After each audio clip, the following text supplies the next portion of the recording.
Hello dear students,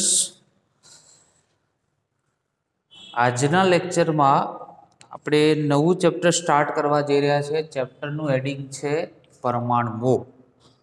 બરાબર, ઇંગ્લિશમાં પરમાણુને atom કહેવાય છે। ચેપ્ટરનું નામ છે પરમાણુઓ એટલે કે એટમ્સ, ઇંગ્લિશ વર્ડ। આજના લેક્ચરમાં ફક્ત આપણે એનો ઇન્ટ્રોડક્શન પાર્ટ જોઈશું। बराबर, जेनां 3 प्रश्नों इंक्लूड है। ए 3 प्रश्नों आपणे अभ्यास करीशुं। बराबर, चलो तो स्टार्ट करिए। पहलू क्वेश्चन एवो आप्यो छे कि प्लम पुडिंग मॉडल समझाओ।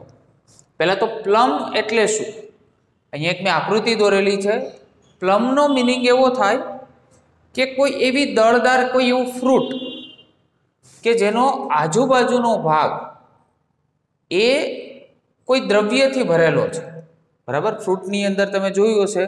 बराबर, कि आजुबाजुनो भाग भरायेलो होय अने वच्चेना भागनी अंदर कोई खाड़ा टाइपनी रचना होय। बराबर, ए टाइपनुं एने प्लम कहेवाय। बराबर, तो आ प्लम पुडिंग मॉडल छे ए परमाणु साथे केवी रीते संकलित छे ते आपणे आ प्रश्ननी अंदर समजवानुं छे। चलो तो 1 बाय 1 पॉइंट समझीए।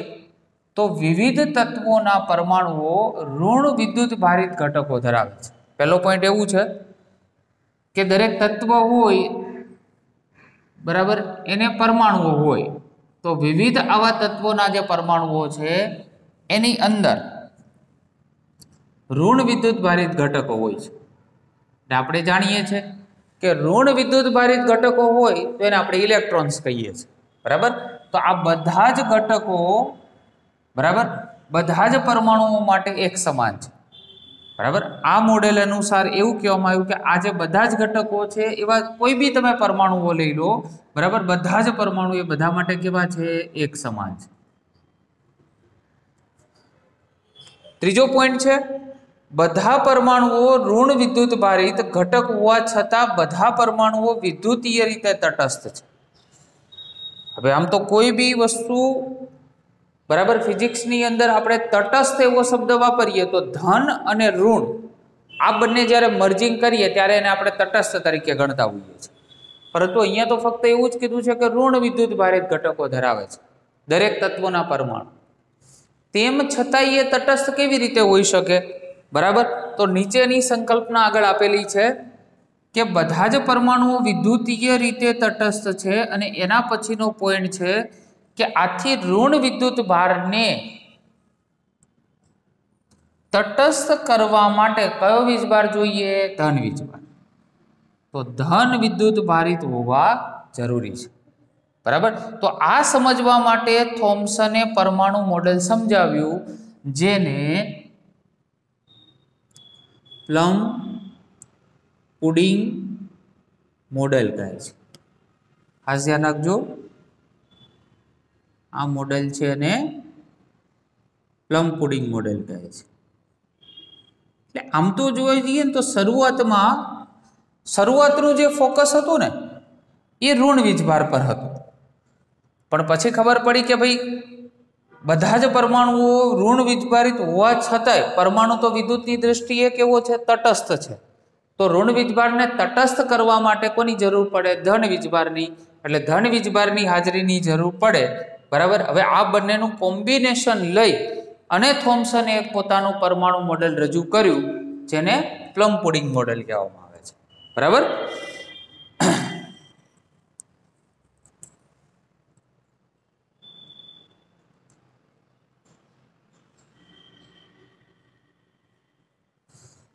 फरी एकवार आ टॉपिकने फरी एकवार समझीए।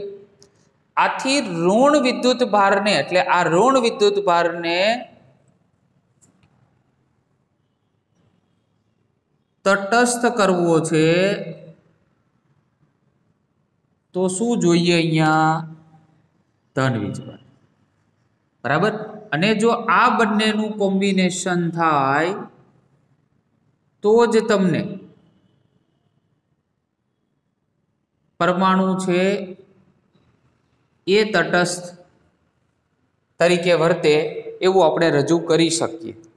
અને આવું મોડલ જ થોમ્સને રજૂ કર્યું જેને પ્લમ પુડિંગ મોડલ કહેવાય છે।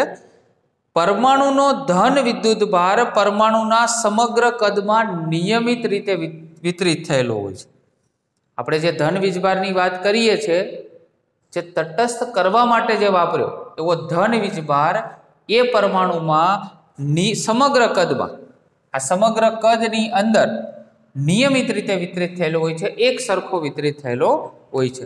તો કેટલાક મહત્વના પોઈન્ટ્સ જે પ્લમ પુડિંગ મોડેલ પરથી આવ્યા એ આપણે પહેલા પ્રશ્નની અંદર તમને આપેલું છે. બરાબર. તો આનું એક ફાઇનલ આપણે સ્ટેટમેન્ટ જોઈએ.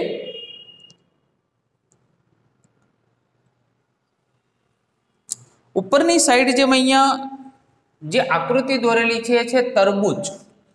તરબૂચને આપણે અહીંયાથી જેમ કાપી નાખીએ, બરાબર, એના આ બીજ હોય, બરાબર, એનો જે રેડ પાર્ટ હોય એની સાથે એના બીજ કેવી રીતે જકડાયેલા હોય છે, એવી જ રીતે ઋણ વિદ્યુત ભારિત ઇલેક્ટ્રોન એ તરબૂચના બીજની માફક જકડાયેલા હોય છે, જેને પરમાણુનું કયું મોડેલ? પ્લમ પુડિંગ મોડેલ કહેવામાં આવે છે. બરાબર. પ્લમ હોય ને એની અંદરની સાઈડ, એટલે એક્ઝામ્પલ લીધું છે તરબૂચનું. તરબૂચની અંદર એના જે બીજ હોય એ કેવી રીતે જકડાયેલા હોય, એવી જ રીતે આ ઋણ વિદ્યુત ભારિત ઇલેક્ટ્રોન એની સાથે જકડાયેલા હોય. બરાબર. તો આ જે મોડેલ છે, મોડેલને શું કહેવાય? Plum pudding model. એની વ્યાખ્યા તમે વ્યાખ્યા તરીકે એને લઈ શકો. હવે આ મોડેલની કેટલીક મર્યાદાઓ છે બીજા પ્રશ્નની અંદર. તો કે ભાઈ સ્થિત વિદ્યુતશાસ્ત્ર, બરાબર, એના નિયમ મુજબ વિદ્યુત ભારનું સ્થિર વિતરણ શક્ય નથી. બરાબર. સ્થિત વિદ્યુતશાસ્ત્ર શું કહે છે કે ભાઈ વિદ્યુત ભાર છે, બરાબર, એનું સ્થિર વિતરણ શક્ય નથી. કેમ? કારણ કે આપણે જાણીએ છીએ આ પરમાણુનું કેન્દ્ર અને પરમાણુના કેન્દ્રની અંદર ધન વીજભારિત પ્રોટોન અને ન્યુક્લિયસની ફરતે ઋણ વીજભારિત ઇલેક્ટ્રોન. તો ન્યુક્લિયસ એટલે સમજો એક પ્રકારનો અહીંયા પ્રોટોનની જ વાત થાય છે, કારણ કે ત્યાં ન્યુટ્રોન છે તો વિદ્યુત ભાર રહિત છે એટલા માટે. તો ન્યુક્લિયસ અને ઇલેક્ટ્રોન લખી દઈએ. ન્યુક્લિયસ છે પોતે કેવું છે? ધન વિદ્યુત ભારિત, અને ઇલેક્ટ્રોન છે પોતે ઋણ વિદ્યુત ભારિત છે. તો બંને વચ્ચે કયું લાગે? આકર્ષણ બળ લાગે.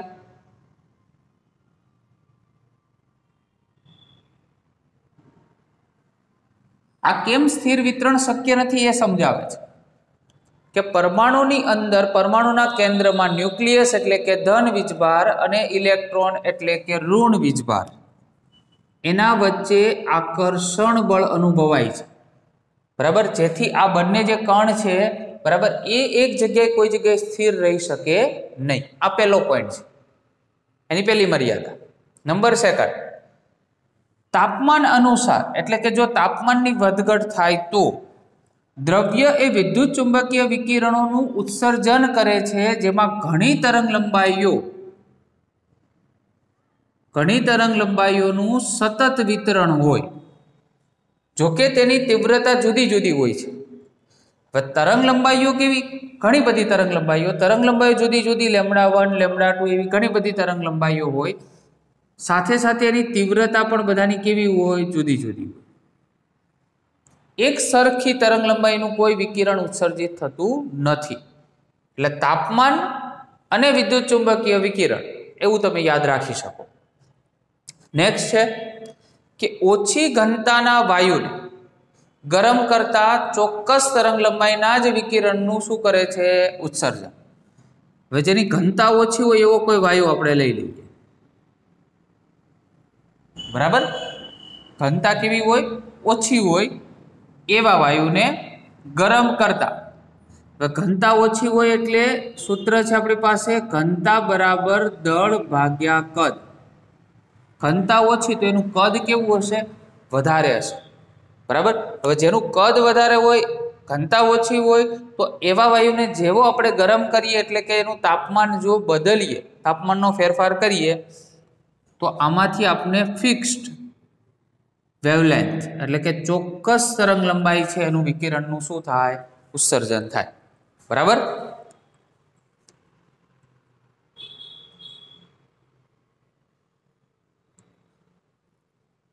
આવા વાયુઓમાં અવકાશ વધારે હોવાથી, જો કદ વધારે છે એટલે એને સ્પેસ વધારે મળી રહે કે નહીં? બરાબર. તો અવકાશ વધારે હોવાને લીધે ઉત્સર્જિત વિકિરણ પરમાણુઓ કે અણુની આંતરક્રિયાને બદલે વ્યક્તિગત પરમાણુઓને લીધે મનાય છે. ફરી એકવાર, આવા વાયુઓમાં અવકાશ વધારે છે, કદ વધારે છે, દેટ મીન્સ એની સ્પેસ વધારે છે. હવે સ્પેસ વધારે છે એટલે જે વિકિરણ ઉત્સર્જિત થયા હોય, બરાબર, આ વિકિરણ જે ઉત્સર્જિત થાય છે એ કોને કારણે મનાય? તો પરમાણુ કે અણુની આંતરક્રિયાને બદલે, એમાં અણુ કે પરમાણુની આંતરક્રિયા નહીં બદલે, એનો મતલબ એ નહીં ગણવાનું, પરંતુ વ્યક્તિગત પરમાણુઓને લીધે મનાય છે.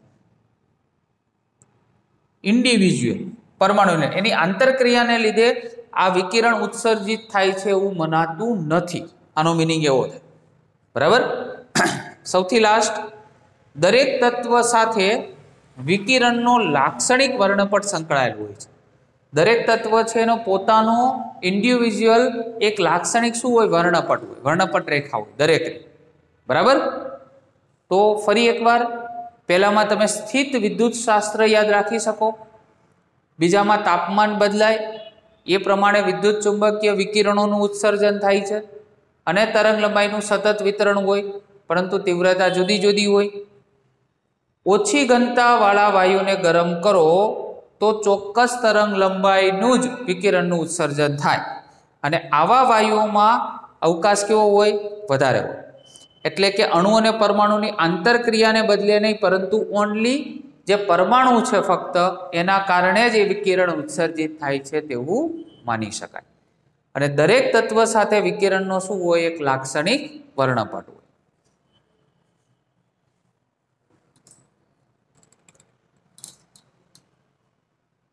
ઇન્ટ્રોડક્શન પાર્ટનો ત્રીજો પ્રશ્ન. આ પ્રશ્ન બાદ દરેક ટોપિકનું સ્ટાર્ટઅપ થાય છે. બરાબર. રધરફર્ડ પરમાણુનું ન્યુક્લિયર મોડલ કયા પ્રયોગને આધારે આપ્યું? રધરફર્ડે પરમાણુનું ન્યુક્લિયર મોડલ કયા પ્રયોગને આધારે આપ્યું? તો જો, અર્નસ્ટ રધરફોર્ડે કેટલાક રેડિયો એક્ટિવ તત્વો, આપણે આ પ્રેક્ટિકલ આખું જોવાનું છે નેક્સ્ટ ક્વેશ્ચનમાં, કે ભાઈ અર્નસ્ટ રધરફોર્ડ જે છે સાયન્ટિસ્ટ, એણે કેટલાક રેડિયો એક્ટિવ તત્વોમાંથી ઉત્સર્જિત કયા કણો? આલ્ફા કણો. એના પ્રકીર્ણનના પ્રયોગ પરથી પરમાણુના બંધારણની આપણે માહિતી આપી. હવે જે આ આખું જે મોડલ હતું એ જે સૂર્યમંડળ છે, બરાબર, એના ટાઈપનું છે.